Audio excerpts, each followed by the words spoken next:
Queria cumprimentar todos nessa manhã, na pessoa do nosso vereador e líder do prefeito, Paulo Henrique Naves.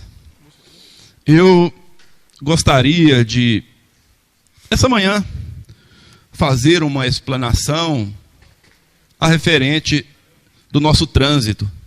E eu gostaria que esse monólogo que se transformasse em um diálogo entre eu e o Jonathan, superintendente municipal de trânsito. É bom a gente utilizar a tribuna para realmente tratar de assuntos de interesse da comunidade, não de assuntos administrativos e a outros fins.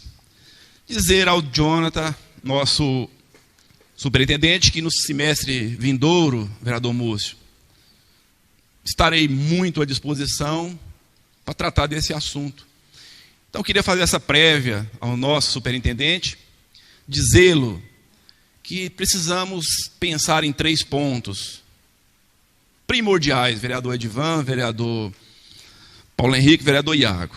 Primeiro, nós precisamos de preparar nossas vias.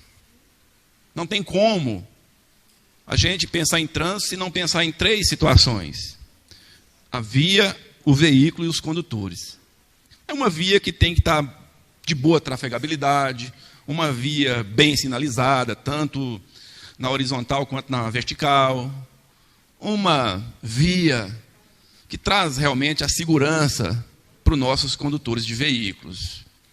Então, esse é o primeiro ponto. Depois, nós precisamos de pensar nos veículos. O veículo tem que estar em boas condições de uso, trazendo segurança para o seu condutor e para os seus familiares, com todos os itens de segurança funcionando em sua plenitude. Cinto de segurança, seta, pneus bons. Isso é muito importante para uma cidade. E, por fim, o condutor. O condutor, ele é uma parte principal do sistema de trânsito. Aí fala, mas é o mais principal, Maria Osvaldo? É um dos mais principais, mas primeiro tem que ter a via, depois tem que ter o carro, aí depois tem que ter o condutor. Aí fala, mas o condutor, ele é mal educado no trânsito.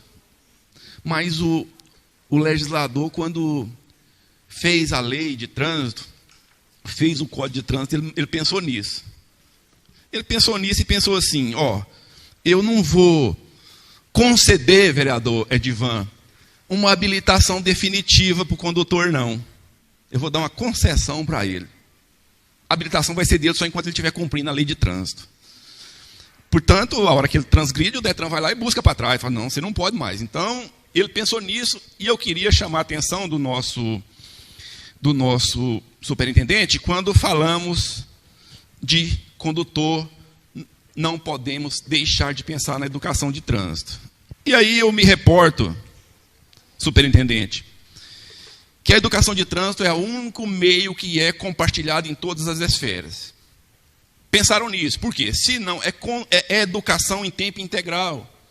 E vou ler os artigos aqui para a gente ficar bem conversado na questão de iniciativas.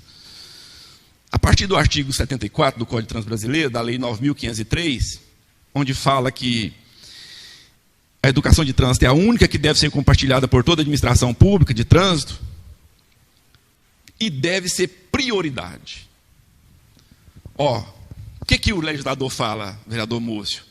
Que tudo é importante, mas a educação de trânsito, ela é prioridade e tem que ser discutida em todos os meios administrativos. Vamos lá para o artigo 74. Capítulo 6º da Educação para o Trânsito, artigo 74. Educação para o trânsito é direito de todos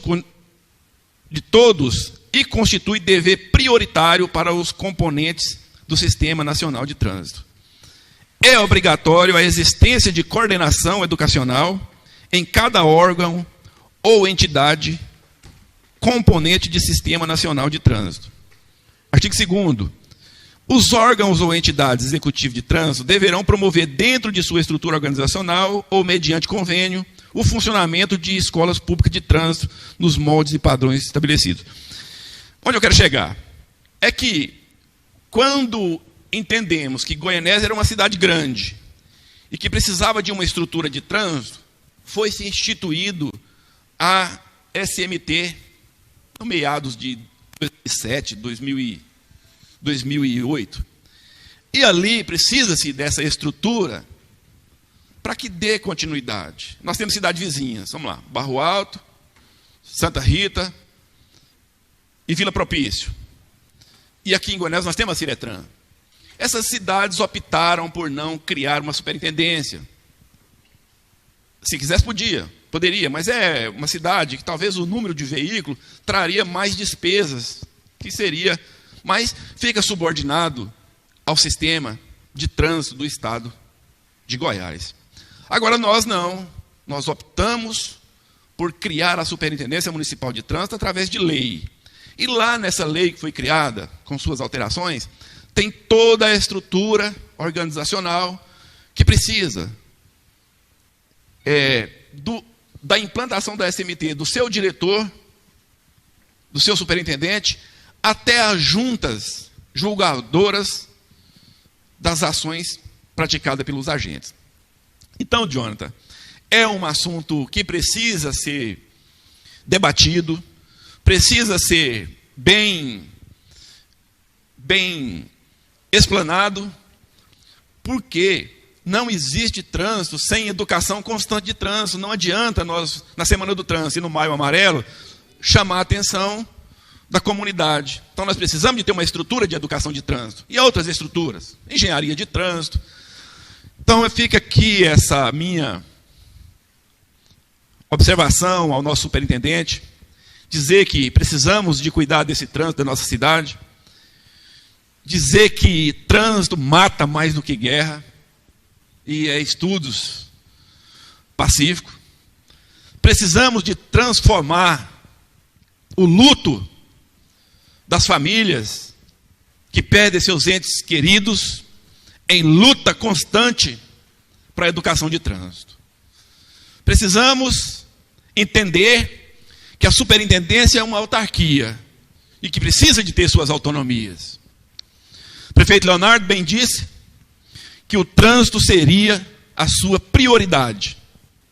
E eu acredito que será a prioridade. É difícil, ao longo de 6 meses, para montar uma estrutura para que as coisas funcionem, pelo menos 60%, 70%. E digo mais, precisamos de envolver os órgãos. Temos um convênio. Lá no convênio, as partes são município, superintendência, através do prefeito e seu superintendente. Temos o Detran, temos a Polícia Militar, com seus agentes de trânsito. Então não tem como nós hoje, numa cidade do porte de Goianésia, não termos agentes de trânsito que tenham o conhecimento devido. Inclusive no próprio convênio fala, a Polícia Militar é obrigado a orientar seus agentes de trânsito. Em contrapartida, a SMT também tem suas responsabilidades. Não adianta cobrarmos a mão pesada em cima do condutor de veículo, sem que, primeira parte que é a obrigação nossa, do poder público, cuidarmos das vias,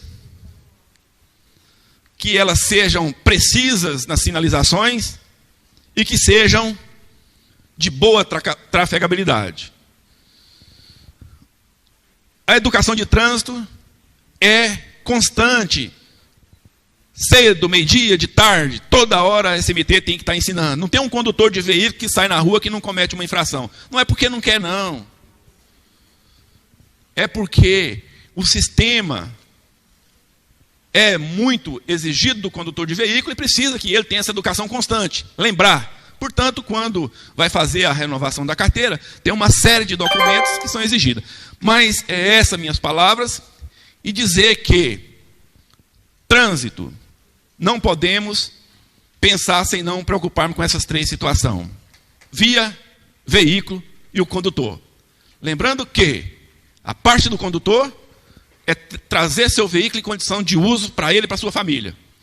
E a nossa, como poder público, é dar condição para esse condutor que paga seus impostos, que paga seus documentos dos carros em dias, que utiliza seu carro para trabalhar, para seu lazer, que tenha essa via em condições de uso, que é obrigação do poder público, e contrapartida, a SMT com educação de trânsito em tempo integral. Obrigado, senhor presidente.